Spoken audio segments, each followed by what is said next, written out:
Halo adik-adik semua, apa kabar? Semoga sehat dan baik-baik saja ya. Nah, sebelum kita memulai pembelajaran, aku mau tanya terlebih dahulu nih.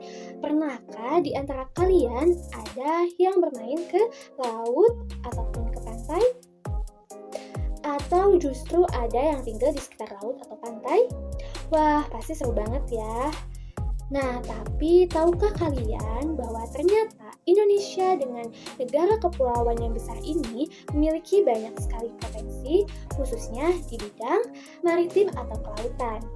Nah, selain itu, tanah Indonesia yang subur juga memungkinkan Indonesia untuk berkembang di bidang agrikultur loh adik-adik. Nah, lalu bagaimana sih pengembangan ekonomi agrikultur dan juga maritim kelautan? Nah, pasti kalian semua penasaran kan?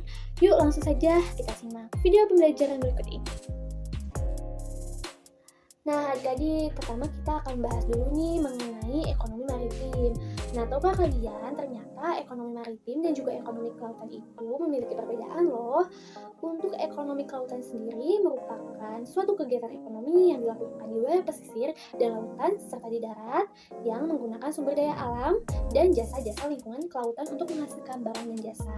Sedangkan untuk ekonomi maritim sendiri merupakan kegiatan ekonomi yang mencakup transportasi laut, industri galangan kapal dan perawatannya, pembangunan dan pengoperasian pelabuhan beserta industri jasa terkait. Kemudian ada beberapa sektor nih yang ada di dalam lingkup ekonomi maritim di Indonesia, yaitu sektor pelayaran, perikanan, dan juga sektor pariwisata bahari. Kita bahas satu persatu yuk. Nah, yang pertama adik-adik sini ada sektor pelayaran. Nah, meskipun Indonesia merupakan salah satu negara kepulauan terbesar gitu ya, industri pelayaran di Indonesia ini masih memiliki banyak tantangan untuk kita hadapi nih. Kondisi pelayaran di Indonesia yang belum maksimal dalam meningkatkan perekonomian negara, selain karena fasilitas kapal angkut yang belum memadai, sisa pelabuhan di Indonesia juga ternyata belum memadai dan harus diperbaiki ya adik-adik. Nah, tidak hanya kedua hal tersebut, potensi sumber daya manusianya sendiri juga harus terus ditingkatkan supaya sektor pelayaran bisa terus berkembang dengan baik. Nah, yang kedua ada sektor perikanan. Nah, untuk di sektor perikanan ini merupakan salah satu sektor yang cukup berkembang nih adik-adik di Indonesia. Kementerian Kelautan dan Perikanan juga sudah mengadakan yang namanya gerakan makan ikan. Nah, dengan harapan adanya peningkatan yang konsisten di sektor perikanan dan semakin populernya ikan sebagai bahan makanan di Indonesia. Oke, nih yang ketiga ada sektor pariwisata dan bahari nih adik-adik.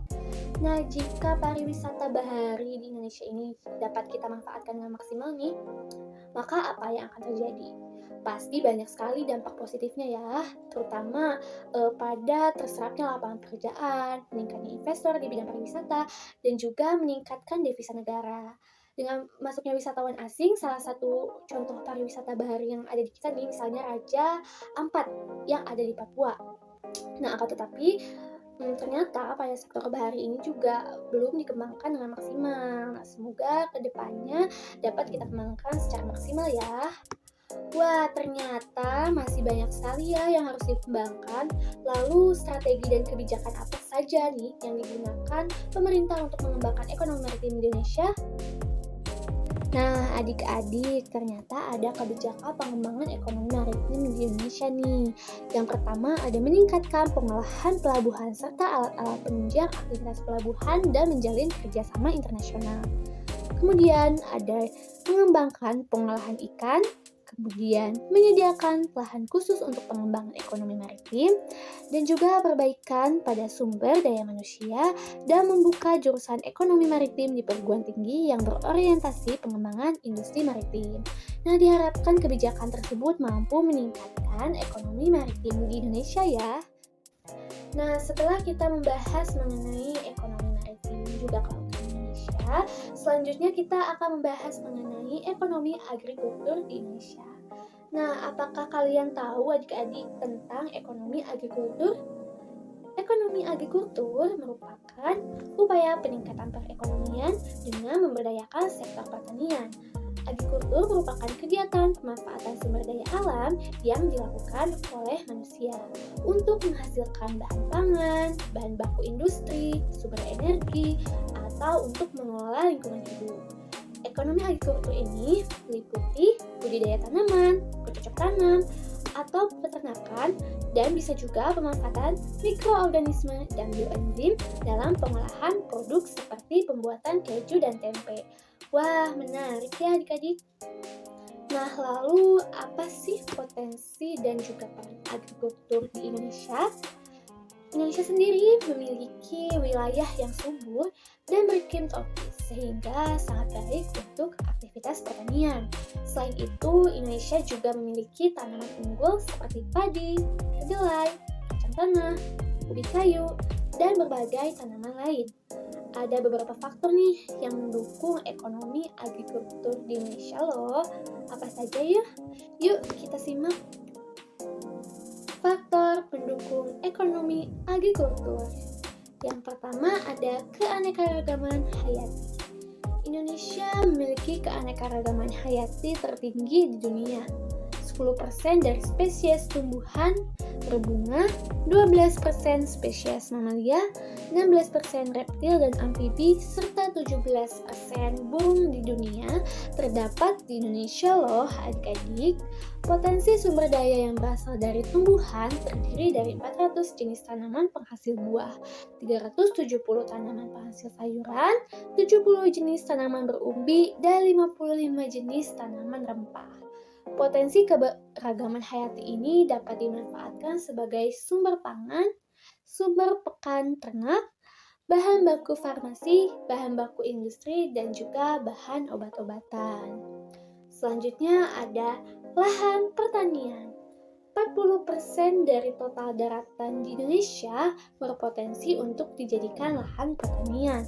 Selain itu, jumlah luasan dan sebaran hutan, sungai, rawa, dan danau serta curah hujan cukup tinggi merupakan potensi yang dapat menunjang pertanian. Meskipun demikian, potensi ketersediaan lahan pertanian di Indonesia belum dimanfaatkan secara maksimal ternyata adik-adik. Yang ketiga, ada tenaga kerja. Nah, saat ini ada 35 juta tenaga kerja di sektor agrikultur. Sayangnya, persebaran ini belum merata dengan persebaran lahan, sehingga ada daerah yang kelebihan tenaga kerja dan ada pula yang kekurangan tenaga kerja. Selain itu, jika kemampuan dan keterampilan tenaga kerja ditingkatkan, maka tingkat produksi juga akan meningkat, ya kan adik-adik? Nah, lalu yang terakhir ada pasar. Bahan pangan hasil olahan dari sektor agrikultur memiliki potensi untuk dimanfaatkan lebih dari 230 juta orang. Jumlah konsumen bahan pangan yang sangat besar ini merupakan potensi pasar yang besar untuk sektor agrikultur. Oleh karena itu, bahan pangan hasil olahan tersebut harus terus dikembangkan guna memaksimalkan potensi pasar, ya adik-adik. Lalu strategi apa sih pengembangan agrikultur di Indonesia itu bagaimana? Nah, supaya potensi ekonomi agrikultur di Indonesia ini semakin meningkat, ada beberapa strategi nih yang harus dilakukan. Kira-kira strategi apa saja ya?